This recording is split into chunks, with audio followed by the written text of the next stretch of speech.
কংগ্রেসের নির্বাচনী কার্যালয়, সেখানে তৃণমূল কর্মীকে মারধর করা হয়েছে। কেননা কংগ্রেসের নির্বাচনী কার্যালয় নাকি তিনি বসেছিলেন। রায়গঞ্জের ঘটনা, তৃণমূলের 25 নম্বর ওয়ার্ড কোঅর্ডিনেটরের বিরুদ্ধে অভিযোগ। প্রতিনিধি মুক্তা আমার সঙ্গে রয়েছেন। মুক্তা, কি হয়েছিল? অথচ আজ সকালবেলা যখন ভোট প্রক্রিয়া চলছিল, শ্রীবাস ঢালি নামের এক ব্যক্তি, সে কিন্তু তৃণমূল সমর্থক, সে কংগ্রেস কার্যালয়ে বসেছিলেন।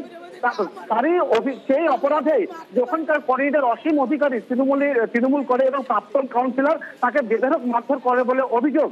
কারণ তার বক্তব্য হচ্ছে, কেন সেই তৃণমূল করা সত্ত্বেও সেই কংগ্রেস কার্যালয়ে বসবেন, সেই কারণে মারধর করা হয়েছে। আর এই মারধর করাতে কেন্দ্র করে সেই এলাকায় কিন্তু চাঞ্চল্য ছড়িয়ে পড়ে।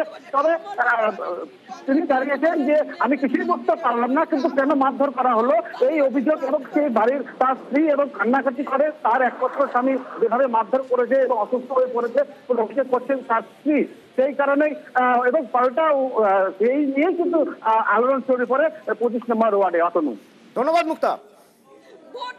একজন আসলে তো যে বলে কি চল আমরা বুথটা দেখে আসি, তখন আমি বুথে দেখতে গেছি। তারপরে ও আসলো, নদ সাইকেল মোটর থেকে আসলো, আর দেবনারায়ণ আসলো। তো ওকে বলছি নাকি থাড়া মারলো তোর, তারপর 2-3টে ধাক্কা দিচ্ছে, এখানে মারছে। মানে কংগ্রেস পার্টি অফিসে বসছিলেন? ভোট মানে আমি কারে দেবো সেটা আমার ব্যাপার। আমি কংগ্রেস ছেড়ে দিব, সিপিএম রে দিব না, বিজেপি রে, এটা আমার ব্যাপার। তাহলে তুমি মারতে পারে না। আমি তা বলতে পারবো না। একটা ভূত আছে, ভূতের মধ্যে সবাই বলছে দাদা সবাই বলছে বন্ধবেলা তার অপরাধ, তার কোনো অপরাধ নাই।